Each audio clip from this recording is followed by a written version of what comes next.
Okay, welcome everybody. The time is 3:01 and we're going to go ahead and start our presentation. I see people still filing in, so as you come in, you'll be able to hear us and see our screen and enjoy this presentation on virtual mail. We want to go to our next slide. So this is the Brynka Beacon. This is a monthly forum provided for sharing ideas. So we invite you to listen, learn, and participate. Feel free to go ahead and type any questions that you have going into the chat box, and we'll be able to answer them at any point throughout the presentation. So thanks everyone for joining us. I'm going to now introduce the Brynka team. We have our president, Brenda Fick, online today. She's also one of our speakers, so we'll introduce her momentarily. I'm Jennifer Young, Director of Sales and the host of the Brynka Beacon. And we also have Joe Martinez, our Vice President and organizer for the Brynka Beacon, running the show behind the scenes today. So we want to welcome our speakers today. First, we have Brenda Fick. She is the president of Brynka in Philadelphia, PA. She's been in the mailing industry for over 30 years now, and Brenda's been speaking about mail and distribution centers for many years, bringing her vast experience to interactive conferences that discuss issues and processes in a workshop environment. So we welcome her. And we also have with us Peter Neuenberg, and he's with Image Architect. So Image Architect has been a systems integrator for 25 plus years with a focus on document management. They're located in Metro of New York City, and they have 95 installations in the US and 15 overseas. They scan and have they scan images into the cloud. That is their core business, and their clients range from 500 pages to 300,000 pages a day. So we welcome you, Peter.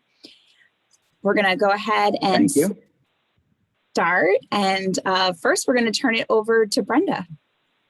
Thank you, Jen, and thank you everyone for attending the virtual mail.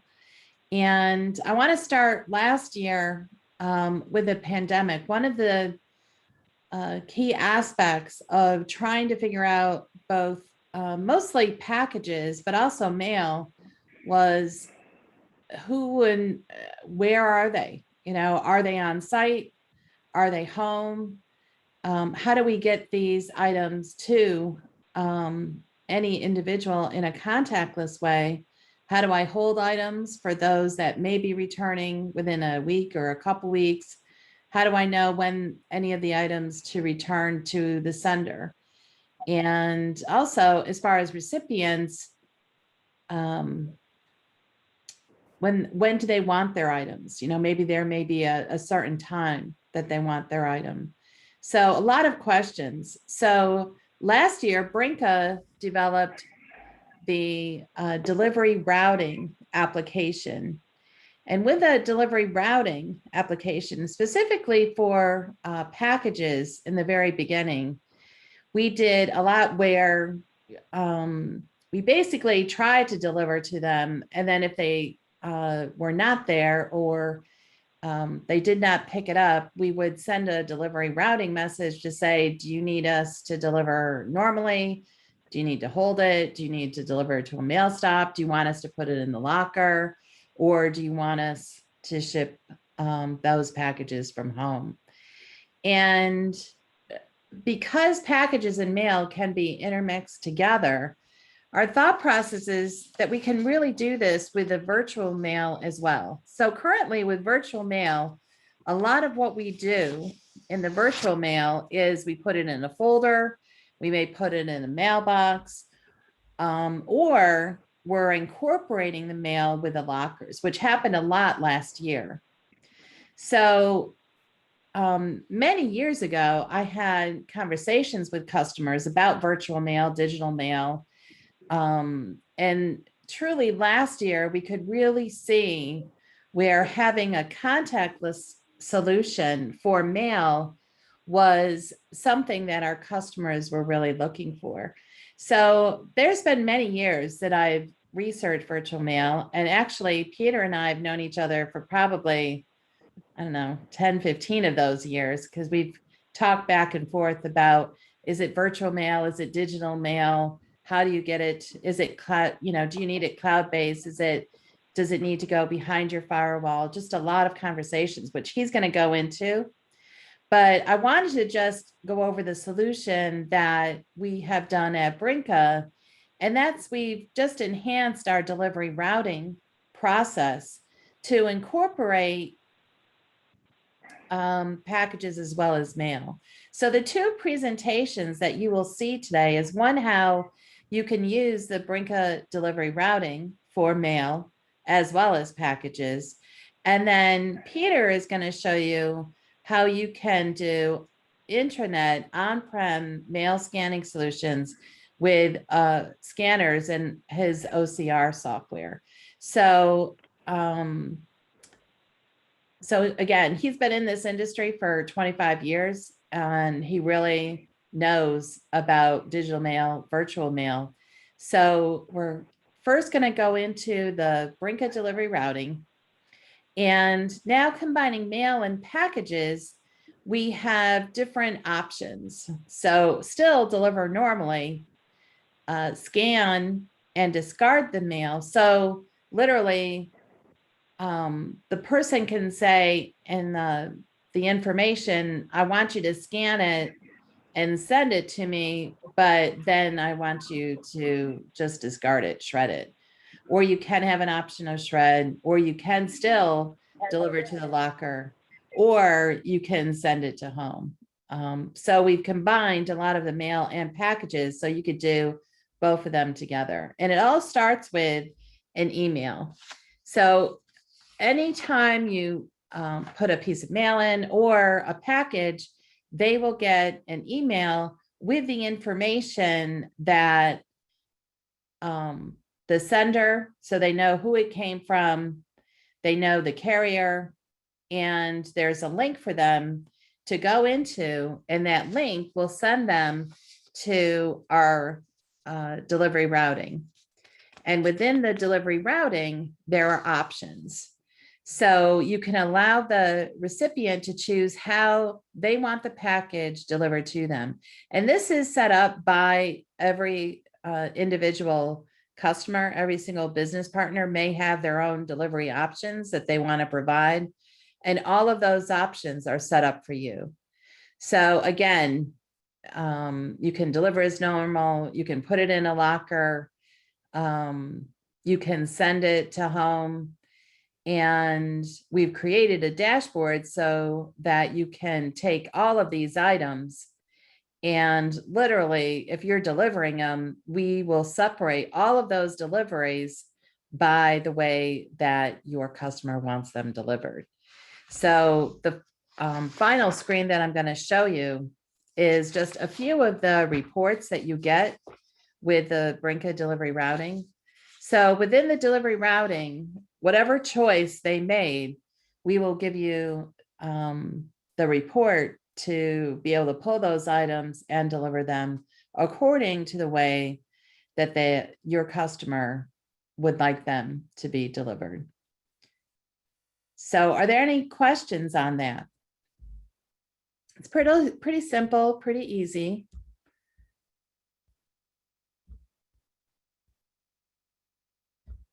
Okay, so Peter, we're going to give you just a little bit of time to pull up your screen.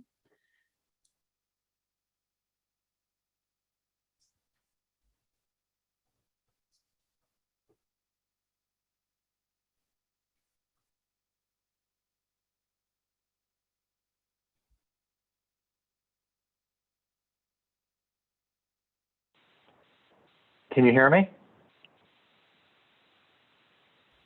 Yes, we can hear you. Oh, good. All right. Well, I'll begin. And, I've been doing digital mail for over 15 years. And in all that time, everybody says, well, what do I mean by digital mail?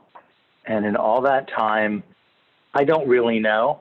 And so it always reminds me of the six blind men and the elephant.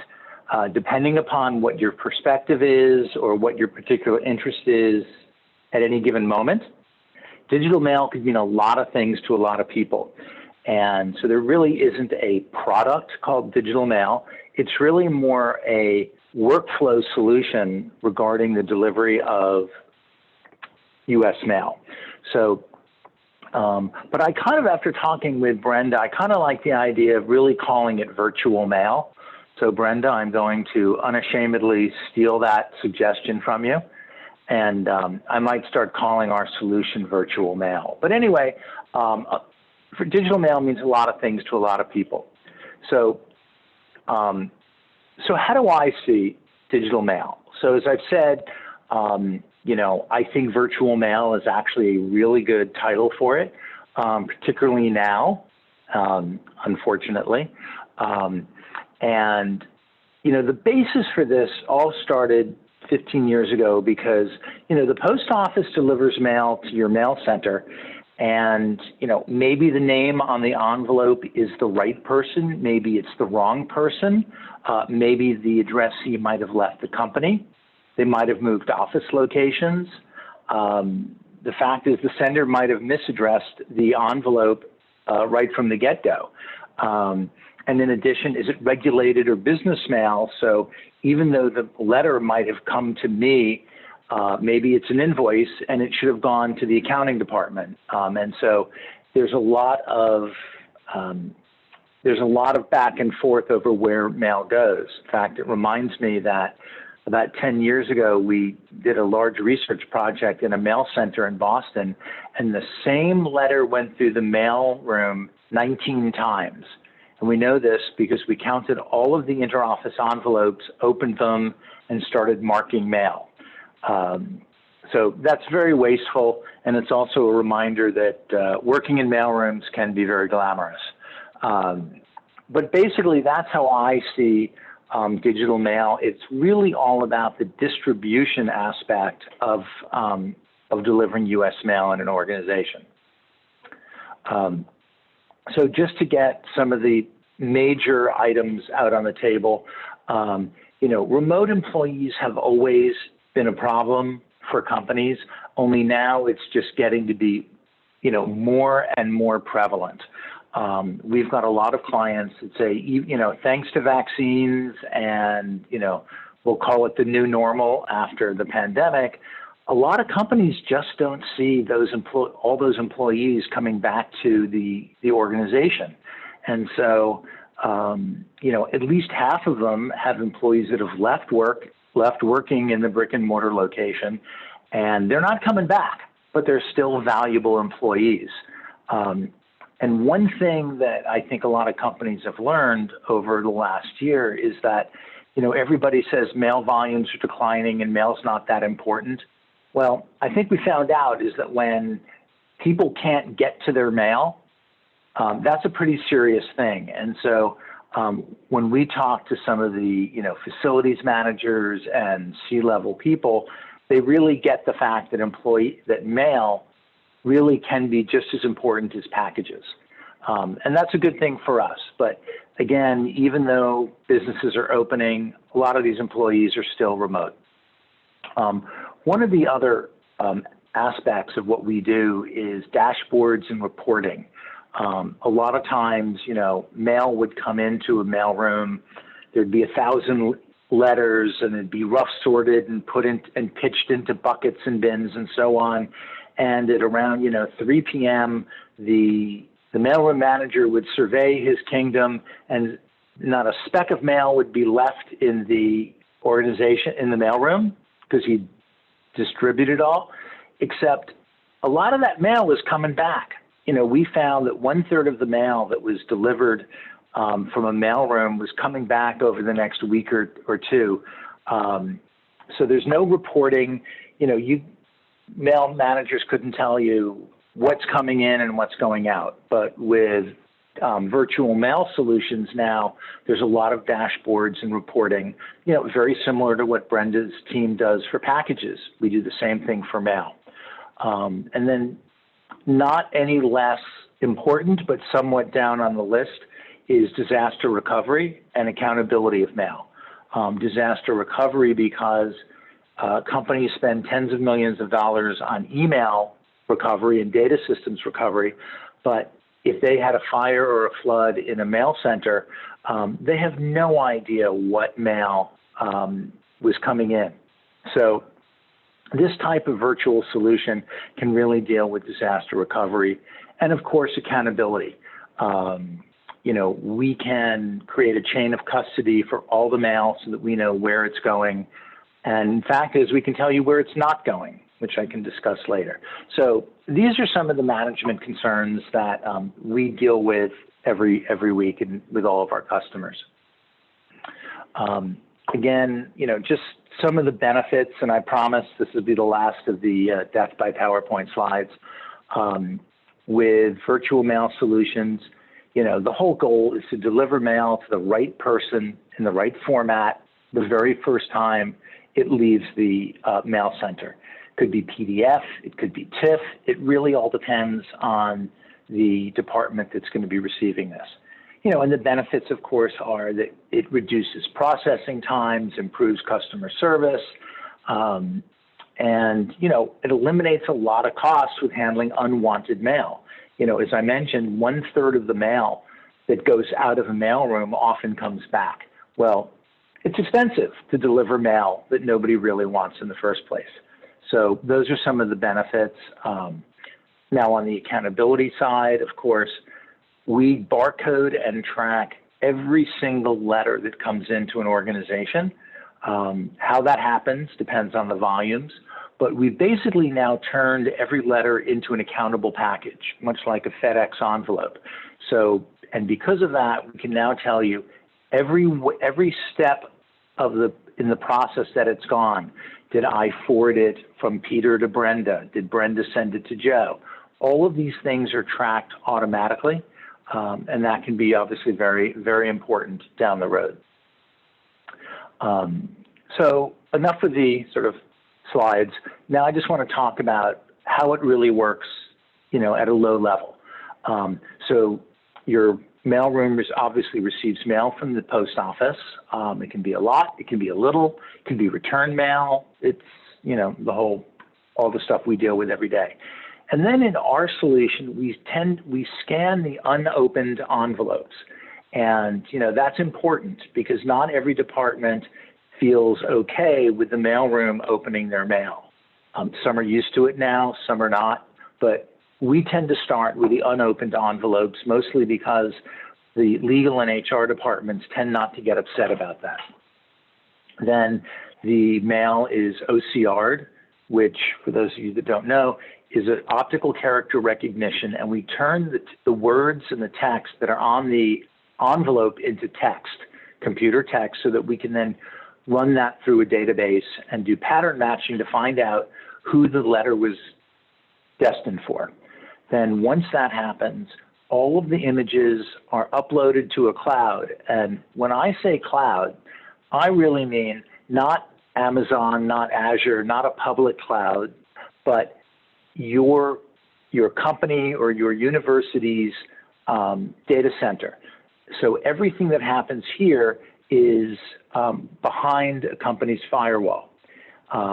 Everyone always asks if we can host mail, and I say yes, but you don't want us to, and they kind of finally agree with that. But it's in the cloud, and it's available for distribution and routing.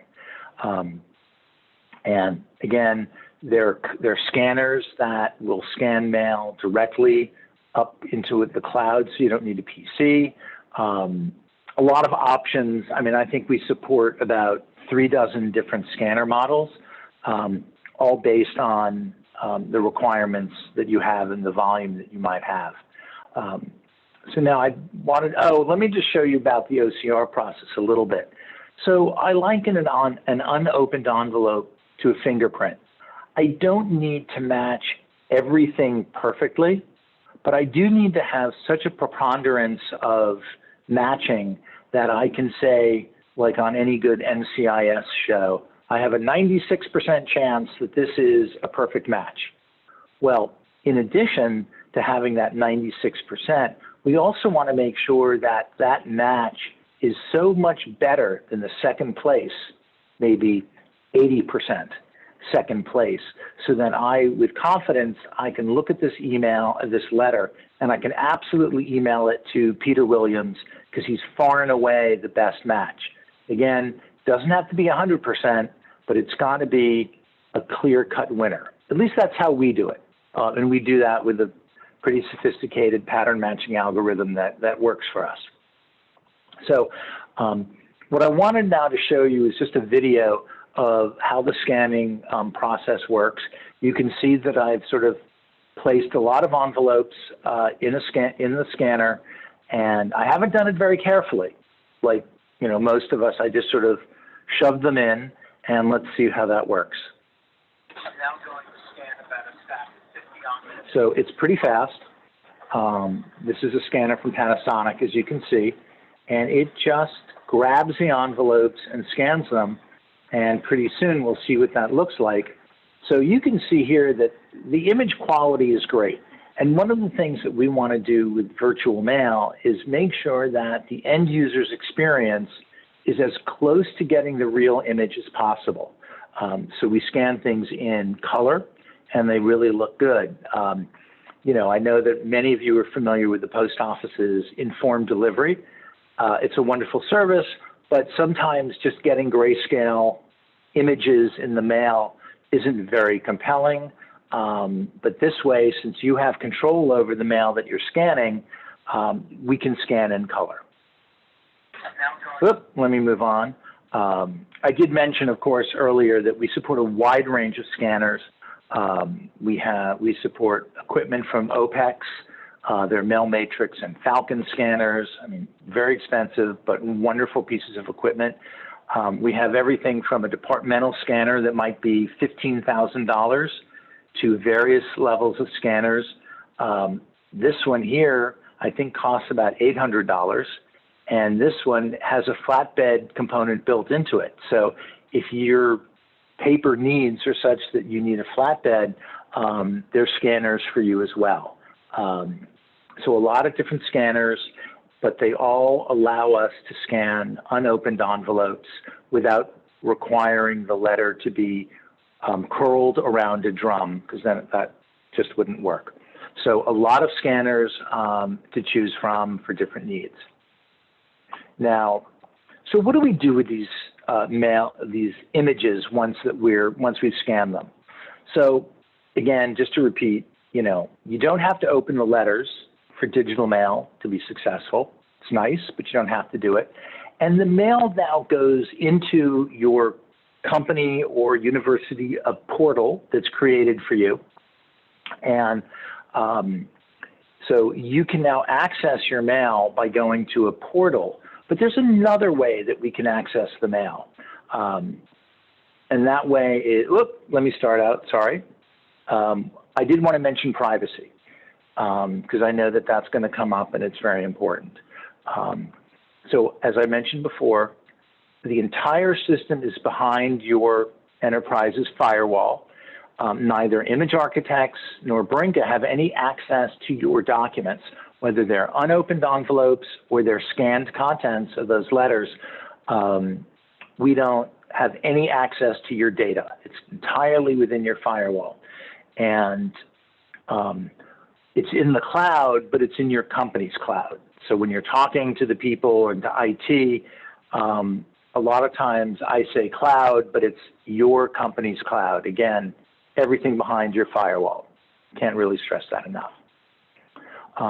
So what happens with this? And we call this virtual mail. So what happens is that when we process all this mail, this slide shows that I'm sending myself, I received 2 letters today, and the system automatically identified me as the recipient. It knows my email address, and it put the sort of thumbnails of those images into an email and sent it to me, whether I'm on my smartphone, working out of my house, or I'm back in the office.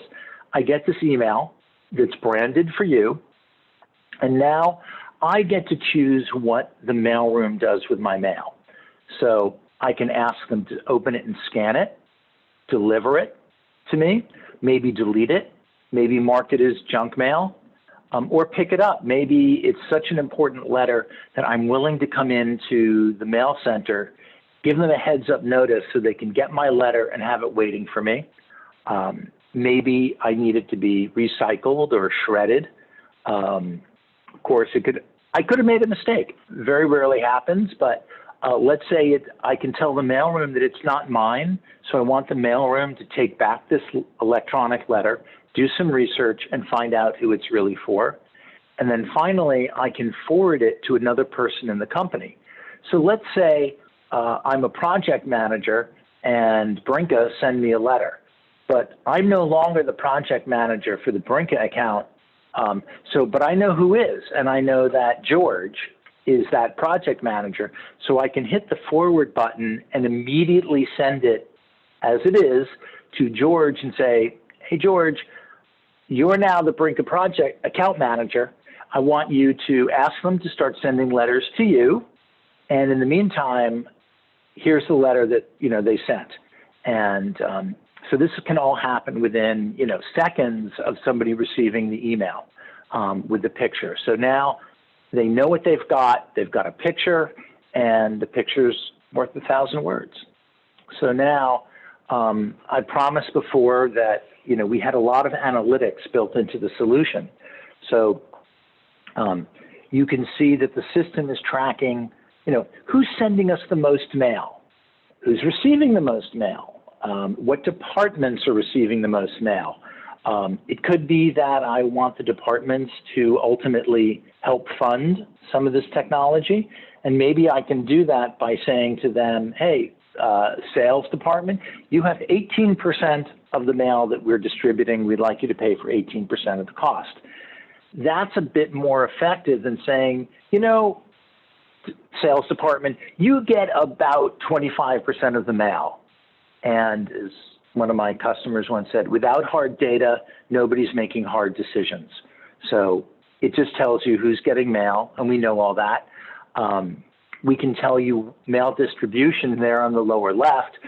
We know, what are people asking us to do with mail? Are they asking us to scan it, deliver it, destroy it? Just what's going on here. And then in addition, the system is built for having multiple scanning locations. So if you were a, Rutgers, for instance, in my home state of New Jersey, they have one main campus in New Brunswick, but they probably have about a dozen different satellite locations throughout New Jersey. You could put a large scanner in the main campus, and you could put smaller scanners in different satellite locations, all of them feeding the cloud storage system that was set up. And this chart here would show, in the bottom middle, would show how much mail is being scanned at the different locations. And that way you can really keep tabs on what's coming into your organization, and you don't have to feel that you've got to ship the mail to, a central site in order for this solution to be effective. You can absolutely scan at different locations. Actually, we've got one client that's scanning in 11 different locations.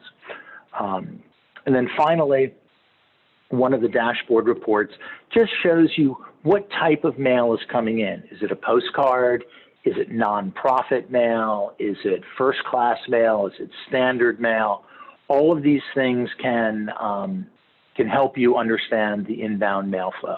So again, this is all of the some of the benefits and the reporting you get with our virtual mail solution. And that's really it. I didn't want to take up too much of your time, but we're always happy to see a live demonstration, to give live demonstrations, and you can either contact me or your Brynka sales team. And with that, my presentation is over. Are there any questions? We don't see any questions right now. If you do have any questions at this point, please go ahead and enter them into the chat, and we will read them off here to Peter. And if not, and if you think of something after the fact, you can feel free to either email Peter or visit Brynka.com and enter your questions in there. We can get them to Peter for you and get your answers. But I don't see any questions at this point in time, but Oh, here's one coming in.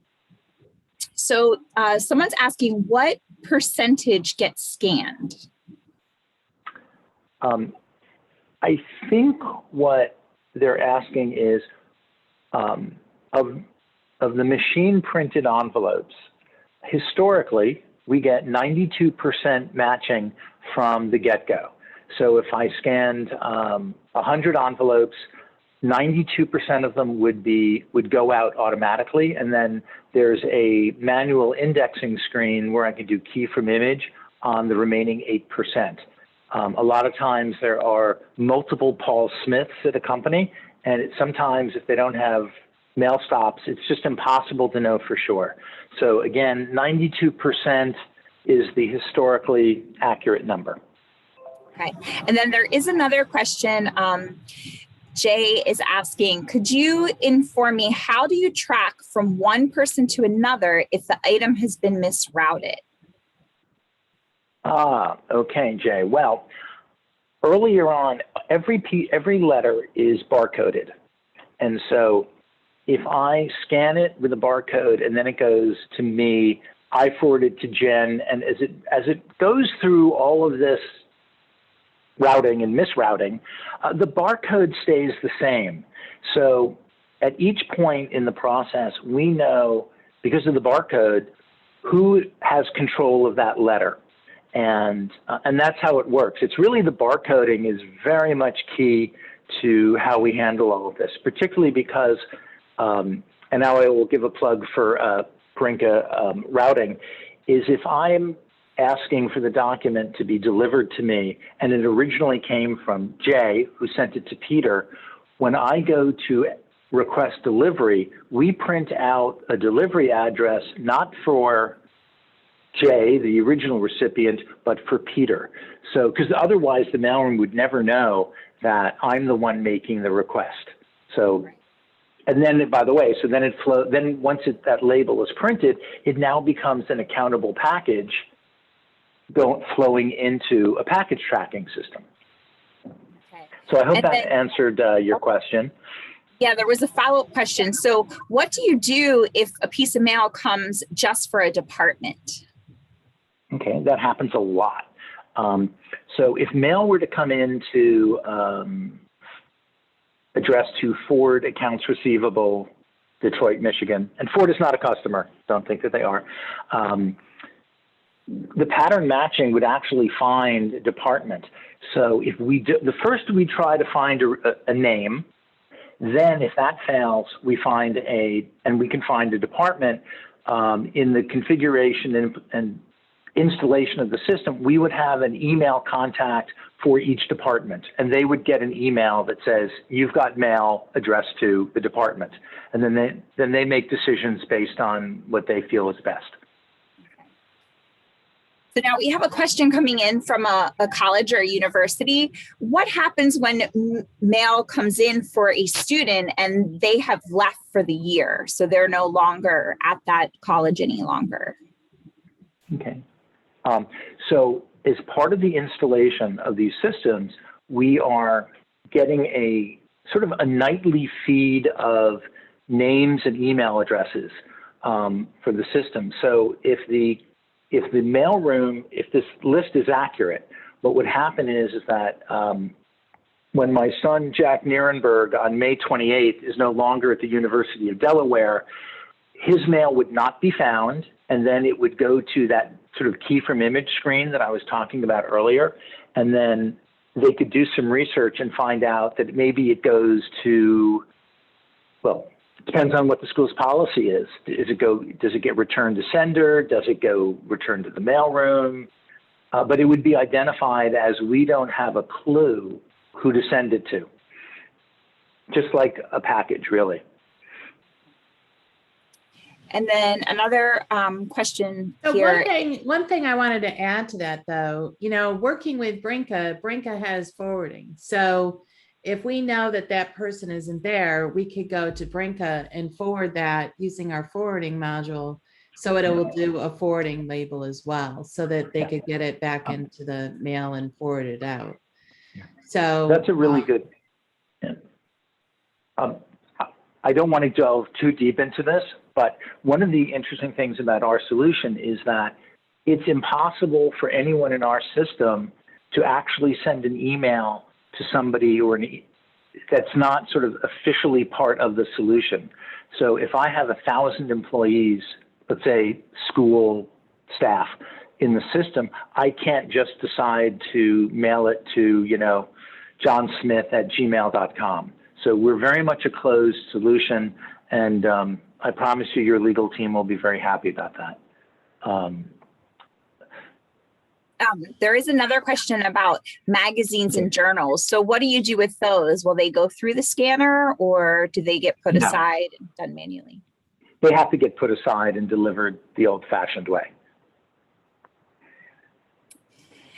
So then another question is, so does the mailroom have to manage the recipient's responses for delivery, pickup, or discarding of every piece of mail that comes in? Yes. And the reason is that the mailroom staff knows more about what's going on than the computer will. So there's a status screen that's part of a solution that will tell you what pieces of mail need to be scanned or delivered and so on. And that barcode helps you identify what mail that is. But again, historically, only about 35% of the mail actually needs to be dealt with because people want it delivered or scanned. And the feeling amongst our customers is that having to manage 35% of the mail is better than managing 100% of the mail. So the answer is yes. This is not, I like to call this streamlining the solution as opposed to automating it. Okay, hopefully that answers your question. Probably not the answer you were looking for, but that's the reality. Yeah, and probably whether you're doing something with it or not, I mean, it's still sitting in your mailroom. So this way it's getting it out the door, right? Exactly. All right. Any other questions? I think that's all we have for today. So if you do have any other questions, again, you can go to Brynka.com and we can get those answers to you either from us or get your questions to Peter and get the answers back to you. So we want to thank you for attending today.